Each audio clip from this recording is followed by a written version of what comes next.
a passenger jet rocked by turbulence. The plane diverted as millions travel for the Labor Day weekend. The United Express flight from Aspen to Houston flying into turbulence. Passengers tossed around the cabin, oxygen masks dropping from overhead.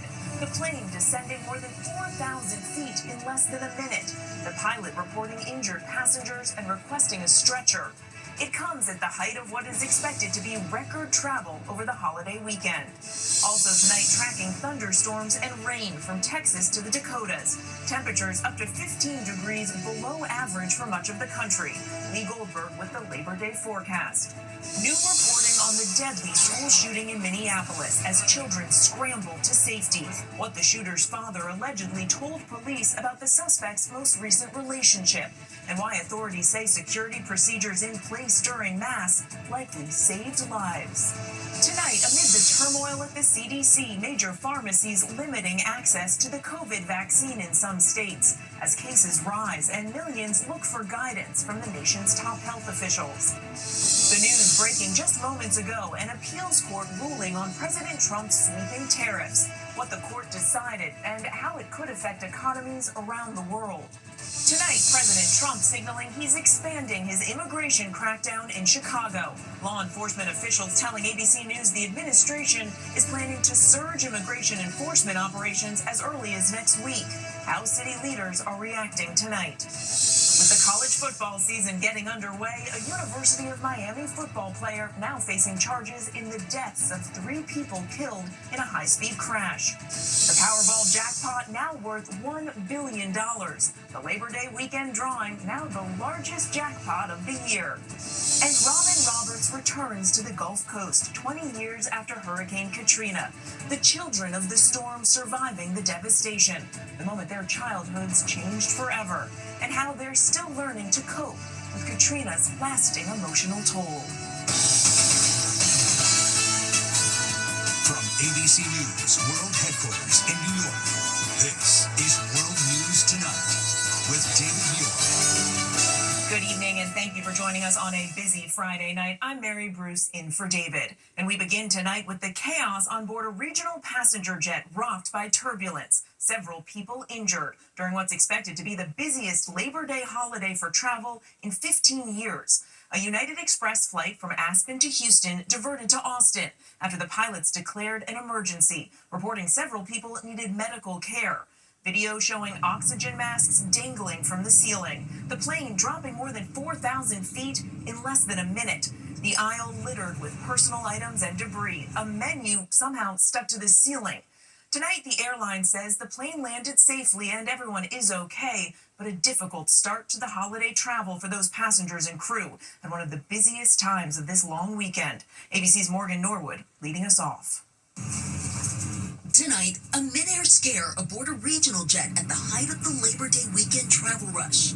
We will need a stretcher, and I know that there is bleeding as well. A United Express flight rocked by turbulence on Thursday as it traveled from Aspen, Colorado to Houston, Texas. Flight Radar 24 data showing the turbulence that caused the aircraft to drop more than 4,000 feet in less than a minute.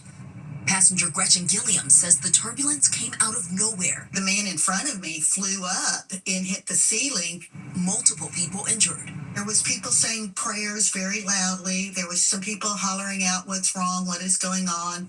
Images from inside the cabin showing oxygen masks deployed. A menu stuck to the ceiling. The floor littered with passengers' belongings. The aircraft, with 43 passengers and crew on board, forced to divert, making an emergency landing in Austin, Texas. 2 adult passengers later transported to the hospital, all injuries said to be non-life-threatening. It comes a day after air traffic control issues halted many incoming flights at Newark Liberty International Airport for nearly 2 hours. The FAA reducing arriving flights by nearly 20%. But tonight, operations returning to normal. And Mary, SkyWest, which operated that turbulent flight, says that plane landed safely. Medical crews immediately rushing in on the ground there. They also say United, its partner, is working to assist customers. Mary? A frightening start to the holiday for those travelers. Morgan, thank you. Now to the weather this holiday weekend. Pockets of heavy rain are set to cause some travel trouble. So let's get right to Chief Meteorologist Lee Goldberg of our New York station WABC. And Lee, much of the country with cooler than normal temperatures. Absolutely, Mary, but a couple of trouble spots to begin the holiday weekend. There's a severe thunderstorm watch over parts of Colorado, into the Texas and Oklahoma panhandle, and New Mexico as well. Some of these storms have 60-mile-per-hour gusts and large hail. We had some gusty thunderstorms over eastern New England this afternoon. They continue into the early evening hours. It's a fall feel to start the weekend in the Northeast, and then a modest warm-up into the upper 70s by the end of the weekend. It's really rinse and repeat through the weekend. There's a stalled front over the Gulf Coast and the plains. That'll be the focus for some showers and a few thunderstorms while it's dry in the Northeast. The west starts warm and dry, then we get hot, a bout of extreme heat and fire danger into next week. Mary? Lee Goldberg tracking it all. Lee, thank you. Now to the chilling new details from the deadly school shooting in Minneapolis. Police are now in contact with the suspect's parents. What the shooter's father allegedly told them about the suspect's recent relationship. And the family's mourning the loss of 8-year-old Fletcher Merkel and 10-year-old Harper Moisky. But the police chief says the church's security procedures during Mass likely saved others' lives. ABC's Alex Perez in Minneapolis. Tonight, a community trying to heal from overwhelming heartache after Wednesday's heartless attack that killed 10-year-old Harper Moisky and 8-year-old Fletcher Merkel and injured more than a dozen other children. At the hospital, officials say 5 pediatric patients remain hospitalized, 4 listed in satisfactory condition, 1 still in critical. One bright spot today, another patient was released. 13-year-old Andre Gunter still in the hospital. He was shot in the stomach. His aunt writing he has showed strength and faith beyond his years, and that before he was rushed into surgery, Andre looked at the surgeon and asked one simple, powerful request. Can you say a prayer with me? Outside the hospital overnight, supporters turning out, lighting candles. At one point, looking to the hospital's windows and offering a comforting wave to patients inside. And tonight, new details on how the chaos unfolded inside Annunciation Catholic School Church Wednesday. The first 911 call coming in at 8:27 a.m. Officers on scene by 8:31, just 4 minutes later. Police Chief Brian O'Hara telling me the church's policy of locking the doors before Mass saved lives. Thankfully, to the processes that the church had in place, all of the things that those kids, that the school staff did, clearly this could have been so much worse. A search warrant obtained by ABC News reveals the killer's father told police his child recently broke up with their significant other and was living with a friend at the time of the attack. And today, police confirmed they have been in contact with the killer's mother, but it's not clear if she's cooperating. There has been conversation, and I am not at liberty to go any further than that. And Mary, officials here at Annunciation say they will decide this weekend when classes will resume for students here, but public schools begin next week, and the governor says he will deploy law enforcement to schools and places of worship. Mary? A horrific start to the school year. Alex Perez in Minneapolis again tonight. Alex, thank you.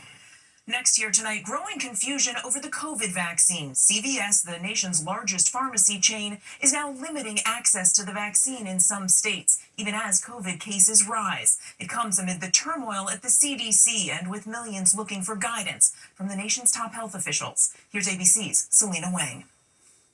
Tonight, with changes to vaccine policy fueling the turmoil at the CDC, confusion over how and where Americans will get the new COVID vaccine. Today, just as the new vaccines are rolling out to pharmacies across the country, CVS announcing it will limit access to the shot in 16 states, requiring prescriptions in 13 states, including New York, Florida, and Colorado, and simply not offering it in 3 others. It comes just days after the FDA approved the COVID vaccine for this fall, only for Americans over 65 and adults and children at high risk. But a critical CDC panel is not expected to give their recommendation for several more weeks. Because of that uncertainty, it is putting a lot of hesitancy among pharmacists and patients around what that coverage may actually look like at the end of the day. The White House insists the vaccine will still be available for all Americans who want it, but pressed on whether insurance will continue to cover it, the White House sidestepping. The FDA's decision does not affect the availability of COVID vaccines for Americans who want them. We believe in individual choice. The White House also quick to note less than 25% of Americans get the booster each year. It comes as HHS Secretary Robert F. Kennedy Jr., a longtime vaccine skeptic, has been overhauling the nation's vaccine policy, this week ousting the head of the CDC, Susan Benares, when she refused to get on board with his changes. Her lawyer saying she refused to rubber stamp unscientific, reckless directives and fire dedicated health experts. Kennedy charging ahead, naming his deputy Jim O'Neill as the interim director of the CDC, who has said he supports vaccines but not vaccine mandates. And Mary, with COVID cases already ticking up, some medical groups are warning against putting limits on who can get the shot. And tonight, Walgreens is telling us that they will give the vaccine shots in states where they're able to. Mary? And Selena, there is breaking news just in. A federal appeals court ruling on the president's sweeping tariffs, calling them unlawful. So where does this go from here? And how is the president now responding? Mary, that's right, but those tariffs do still remain in place for now. The court is giving the Trump administration time to appeal this case, now likely headed for the Supreme Court. And tonight, the president is weighing in. He is slamming the decision and calling on the Supreme Court to rule in his favor. Mary? Selena, thank you. Now to President Trump revoking Secret Service protection for former Vice President Kamala Harris, just weeks before she begins a nationwide book tour. ABC's Chief Justice correspondent Pierre Thomas joins us now. And Pierre, what are you learning about this sudden move? Former Vice President Harris has 3 days to come up with a new security plan after President Trump revoked her Secret Service detail effective Monday. In doing so, the president strips away an extension from former President Biden that would have given Harris a full additional year of Secret Service protection on top of the 6 months offered under federal law. Tonight, it's unclear what prompted the abrupt change, but Mary, it's no secret there are not a lot of warm feelings involving the parties here. And just before her book tour begins, Pierre, thank you. And tonight, Chicago is bracing for an immigration crackdown. The Trump administration signaling its campaign of mass deportations is heading to the Windy City as soon as next week. Here's ABC's Jay O'Brien with more. Tonight, President Trump ramping up his immigration crackdown targeting Chicago. Law enforcement officials telling ABC News the administration plans to surge immigration enforcement operations in the city as early as next week. Adding DHS has asked about using a nearby naval station as a base of operations. It comes as the president looks to expand what he calls a nationwide crime crackdown. After taking over law enforcement in Washington, D.C., Trump has repeatedly said his focus could soon turn to Chicago. Telling me, Chicago, everybody knows how bad it is. They should be saying, please come in. But local officials today condemning any influx of federal agents. These raids are not law enforcement, but instead they are fear enforcements. Mass deportations, a key campaign promise of the president, who has flooded federal law enforcement supported by the National Guard to largely Democratic-run states and cities, some led by Trump's political rivals.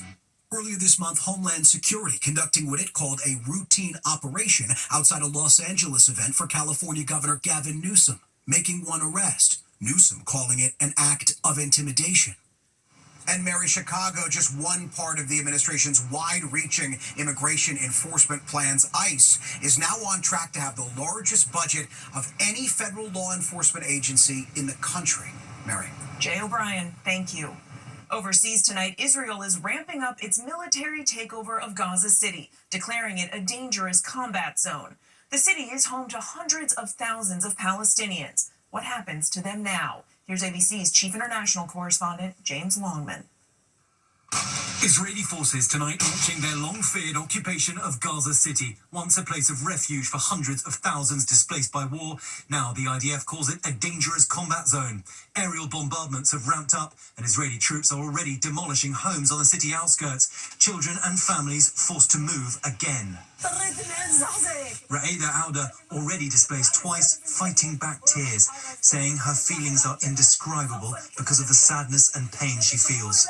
Israel says the siege is necessary to root out Hamas and find the remaining hostages, but humanitarian groups and some European allies fear it's a plan to push Palestinians out for good. It comes as Israel says it's recovered the bodies of 2 hostages in Gaza, taken on October 7th. One of them, Ilan Weiss, was killed defending his kibbutz. Today, his wife and daughter, who were also taken captive but later released, can finally mourn his loss. Mary, there are still nearly 50 hostages in Gaza, some 20 of them believed to be still alive. And tonight their families are calling on the Netanyahu government to get back to the negotiating table and make sure every one of them can come home. Mary? And the future of those talks unclear. James, thank you. And when we come back, a University of Miami football player now facing charges in the deaths of 3 people killed in a high-speed crash. And Robin Roberts returns to the Gulf and her hometown 20 years after Katrina. The damage and the heartbreak in the region, the children of the storm and their long road to recovery. Tonight, a University of Miami football star arrested and facing charges in a deadly high-speed crash, killing 3 people in Largo, Florida. Adarius Hayes, now accused of vehicular homicide. Authorities say he was going nearly 80 miles an hour in a 40-mile-per-hour zone when he crashed into a car, killing a woman and 2 children back in May. The school says he's been indefinitely suspended from all sports activities. And when we come back, the FDA expanding the recall for radioactive shrimp, and the Powerball jackpot hits $1 billion. To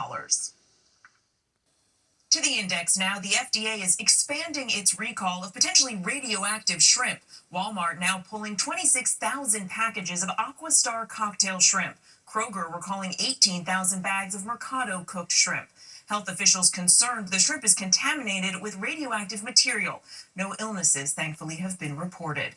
And this weekend marks the end of a remarkable era in college football. Lee Corso, the beloved longtime host of ESPN's College Game Day, is retiring after nearly 40 years on the show.